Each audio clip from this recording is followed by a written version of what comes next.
मेरा एक छोटा सा सवाल से पहले थोड़ा सा एक हमारे भी गुरु ग्रंथ साहब के अंदर गुरु नानक साहब ने पूरी दुनिया का चक्कर लगाया जिसके अंदर मक्का मदीना भी शामिल है। और जैसा कि एक सवाल इससे पहले हो चुका है कि गैर मुस्लिम जो है मक्का मदीना में अलाउड नहीं, या वहाँ का कैंटोनमेंट जो है अलाउ परमिशन नहीं देता। मगर ये तो तय है, आप मानते हैं, इस्लाम मानता है, हम मानते हैं, हमारे ग्रंथों के अंदर दर्ज है। गुरु नानक साहब के दो चेले थे, एक बाला और एक मर्दाना, एक हिंदू और एक मुस्लिम। मर्दाना की बहुत ख्वाहिश थी कि मुसलमान जब तक पूरा मुसलमान नहीं कहलाने का हकदार, जब तक कि वो काबा का दर्शन ना कराए, तो गुरु नानक साहब उसको लेके और काबा गए। हमारे ग्रंथ के अंदर जो दर्ज है कि जब वो वहां पहुंचे, उन दिनों बहुत लंबा ये किस्सा है, 1 साल लगता था, और वो रूट सारा उसका वर्णन है। और वहां जब मक्का जो मस्जिद के बाहर साथ ही एक दीवार थी जहां पर के भारत के जो मुसलमान दर्शन करने जाते थे काबा के, वो उनको वहां ठहराया जाता था। वहां की देखभाल जो करता था वो मुल्ला जीवन करता था। जब गुरु नानक साहब अपने चेलों के साथ में वहां पर पड़े थे, तो सुबह जब मुल्ला जीवन वहां की सफाई करने के लिए आया, तो उसने देखा गुरु नानक साहब के जो पैर थे वो काबा की तरफ। वो गुस्से में चिल्लाया कि ये कौन काफिर है जो कि काबा की तरफ पैर करके पड़ा है, और उसने गुस्से के अंदर आके उनके पैरों को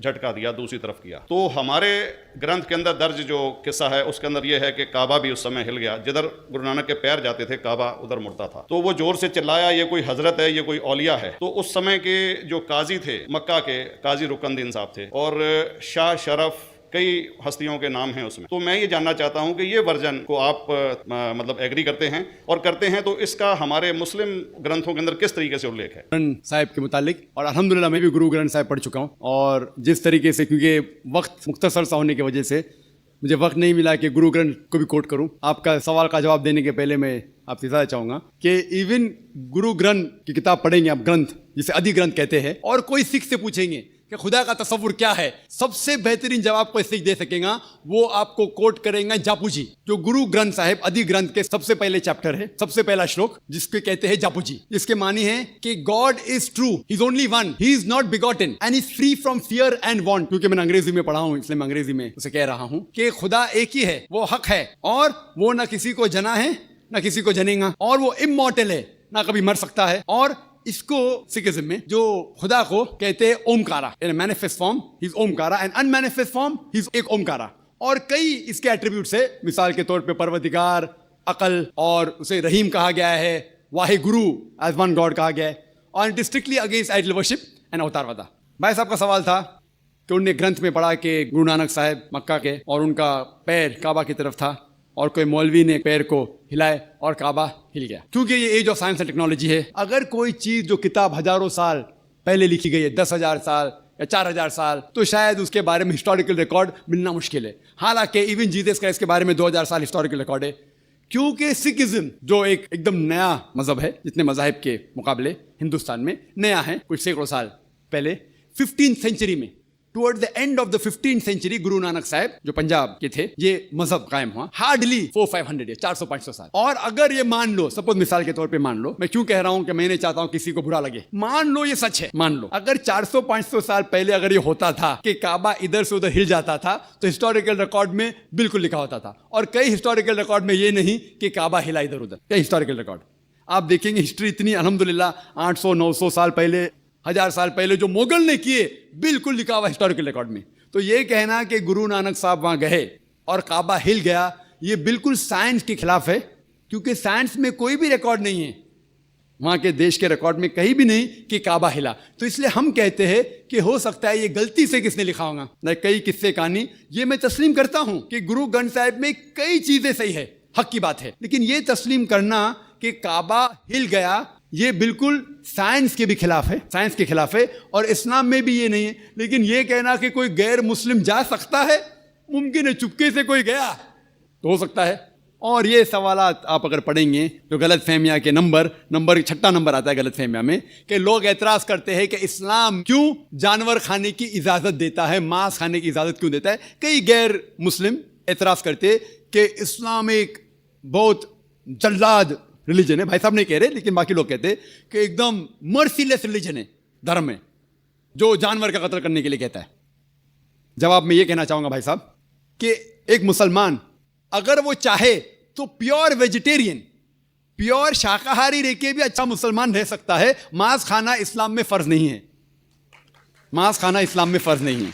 वो एक अच्छा मुसलमान रह सकता है शुद्ध शाकाहारी होके भी।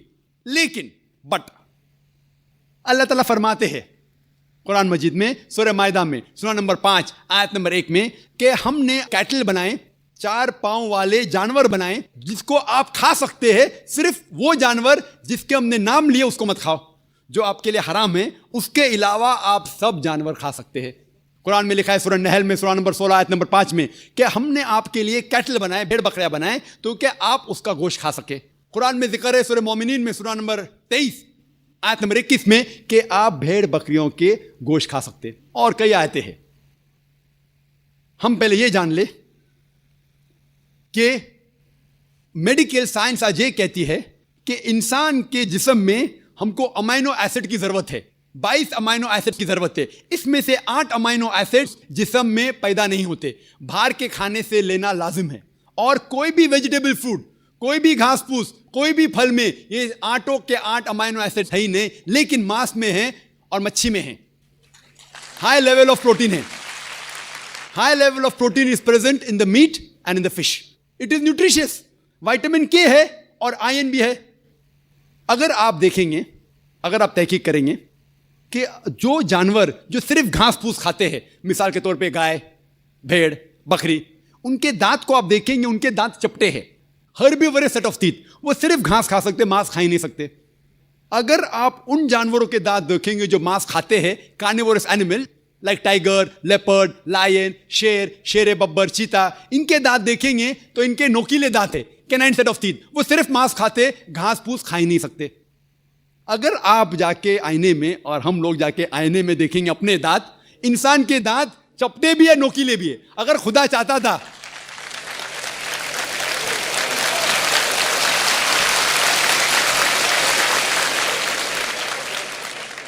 अगर खुदा की ये इच्छा थी कि इंसान सिर्फ घास फूस खाए, तो ये नोकीले दांत, कैनाइन टीथ क्यों दिए? तो मैं डॉक्टर हूं, मांस खाने के लिए। डाइजेस्टिव सिस्टम जो है हर्बीवोरस एनिमल का, गाय, बकरी का डाइजेस्टिव सिस्टम, वो सिर्फ घास फूस डाइजेस्ट कर सकता है, हजम कर सकता है, गोश्त को हजम कर ही नहीं सकता है। आप अगर शेर, चीता, शेर बब्बर का डाइजेस्टिव सिस्टम देखेंगे, वो घास फूस हजम कर ही नहीं सकता है, सिर्फ गोश्त हजम कर सकता है। हम इंसानों का डाइजेस्टिव सिस्टम अल्लाह सुब्हानहू व तआला ने इस तरीके से बनाया कि घास फूस भी हजम कर सकता है, गोश्त भी। तो हम घास फूस भी खा सकते हैं, गोश्त भी खा सकते हैं।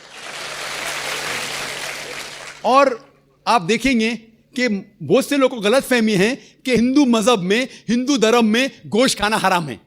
यह बिल्कुल गलत फहमी है। अगर आप पढ़ेंगे हिंदू धर्म की किताब, हिंदू धर्म की किताब पढ़ेंगे, मनुस्मृति अध्याय नंबर 5 श्लोका नंबर 30, उसमें लिखा हुआ है कि भगवान ने, खुदा ने कुछ जानवर को खाने के लिए बनाया है और कुछ जानवर को खा जाने के लिए। सम एनिमल्स ही has created to eat and some to be eaten. कुछ खाने के लिए और कुछ खा जाने के लिए। अगर आप उन जानवरों को खाते हैं जो खुदा ने खाने के लिए बनाया है, तो आप कोई गुनाह नहीं करते। मनुस्मृति अध्याय 5 श्लोक नंबर 30। आगे आप पढ़ेंगे मनुस्मृति अध्याय 5 श्लोक नंबर 31 में लिखा हुआ है कि अगर आप जानवर का कत्ल करते हैं पूजा के लिए, तो आप कोई गुनाह नहीं कर रहे। आगे पढ़ेंगे मनुस्मृति अध्याय नंबर 5 श्लोका नंबर 39 और 40, उसमें लिखा हुआ है कि खुदा ने सैक्रिफिस्ड एनिमल बनाया है, मतलब खुसूसन कुछ जानवर बनाया है तो कि सैक्रिफाइस की जाए और उसको खा सके। अगर आप उस जानवर का कत्ल करते हैं सैक्रिफाइस के लिए और खाते हैं जो अल्लाह ताला ने, भगवान ने बनाया है, तो आप कोई गुनाह नहीं करते। ऋग्वेद में है कि आप खा सकते हैं। ऋग्वेद में यह भी लिखा है कि आप भैंस खा सकते हैं, आप गाय खा सकते हैं। कितने श्लोक के मैं हवाला दे सकता हूं। अगर आप पढ़ेंगे महाभारत, देखो ऋग्वेद तो बहुत कम हिंदू लोग ने पढ़ा है, लेकिन महाभारत तो आप जानते होंगे, सुना होगा। महाभारत पढ़ेंगे अनुशासन पर्व चैप्टर नंबर 88, उसमें जो पांडव के सबसे बड़े भाई युधिष्ठिर, वो भीष्म से कहते हैं कि हम यज्ञ में, पूजा में क्या चीज देना चाहिए ताकि हमारे बाप दादा, हमारे पुरखों को सहूलत हो, आराम मिले, उन्हें पीस, अमन मिले, दे विल बी सेटिस्फाइड। तो भीष्म कहते हैं कि यज्ञ में, पूजा में अगर आप वेजिटेबल्स देंगे, घास फूस, फल, चावल देंगे, तो हमारे बाप दादा, हमारे पुरखों 1 महीने तक संतुष्ट रहेंगे। कितने महीने तक? 1 महीने तक। अगर आप मच्छी देंगे तो 2 महीना, अगर गोश्त देंगे तो 3 महीना, खरगोश देंगे तो 4 महीना, बकरी देंगे तो 5 महीना, सूअर देंगे तो 6 महीना, अगर परिंदा देंगे तो 7 महीना, हिरन देंगे तो 8 महीना। ये कंटिन्यू होता है, मेन्यू होता है ना, होटल का मेन्यू। उस तरीके से कंटिन्यू होता है। और आगे लिखा गया है अगर आप भैंस देंगे तो 11 महीना, अगर गाय देंगे तो पूरे 1 साल। कौन कहता है? भीष्म कह रहा है युधिष्ठिर से, महाभारत अनुशासन पर्व चैप्टर नंबर 88। मैं हवाला दे रहा हूं, आप ये नहीं कहना चाहिए जाकिर भाई कुछ भी कह रहा है दिमाग से, मैं हवाला दे रहा हूं, ये आपके किताबों में लिखा हुआ है। उसके आगे लिखा हुआ है कि अगर आप राइनोसेरस देंगे, राइनोसेरस, तो हमेशा के लिए संतुष्ट रहेंगे। ऐसे कई चीजें हैं। वजह क्या थी कि हिंदू लोग शाकाहारी बन गए, कई हिंदू लोग। इसकी वजह यह है कि कई हिंदू लोग अहिंसा की तरफ जा रहे थे, वो बाकी मजाहिब से मुतासिर होके, मिसाल के तौर पे जैनिज्म में है कि आपको जानवर नहीं खाना चाहिए, और अगर उनसे पूछेंगे क्यों नहीं खाना चाहिए तो वो कहते किसी भी जीव की हत्या करना गलत है। और भाई साहब भी मुंडी हिला रहे, मैं भी इसको मानता हूं। अगर कोई भी इंसान बिना किसी जीव की हत्या किए जी सकता है तो मैं नंबर 1 हूंगा, number 1। Doctor Zakir Naik number 1 होंगे, क्योंकि मैं डॉक्टर हूं, मैं जानता हूं। लोग कहते हैं कि जानवर को खाना मतलब जीव की हत्या करना। ये पहले जमाने के अंदर जब साइंस टेक्नोलॉजी नहीं बढ़ चुकी थी तो उस टाइम लोग शायद इसे मानते थे। आज साइंस टेक्नोलॉजी बढ़ चुकी है, हम जानते हैं कि इवन जो प्लांट्स है, जो फल है और जो पौधे हैं, उनके पास भी जान है। तो आपकी लॉजिक फेल हो गई। अभी जब हमें यह पता चला कि पेड़ पौधे और फल की भी जान है तो लॉजिक में जरा तब्दीली आ गई। अभी लोग कहते हैं हमें पता है कि पेड़ पौधे की जान है, लेकिन पेड़ पौधे को दर्द का एहसास नहीं होता। ठीक है भाई, ये पहले की बात है। आज साइंस बढ़ चुकी है, हम जानते हैं कि पेड़ पौधे को भी दर्द होता है। वो हंस भी सकते, वो रो भी सकते, उनको भी दर्द होता है। लेकिन ये अलग बात है कि वो जब चिल्लाते हैं उनकी चीख हमारे कानों तक सुनाई नहीं देती, क्योंकि इंसान सिर्फ 20 साइकिल से लेके 20,000 साइकिल्स पर सेकंड तक सुन सकता है।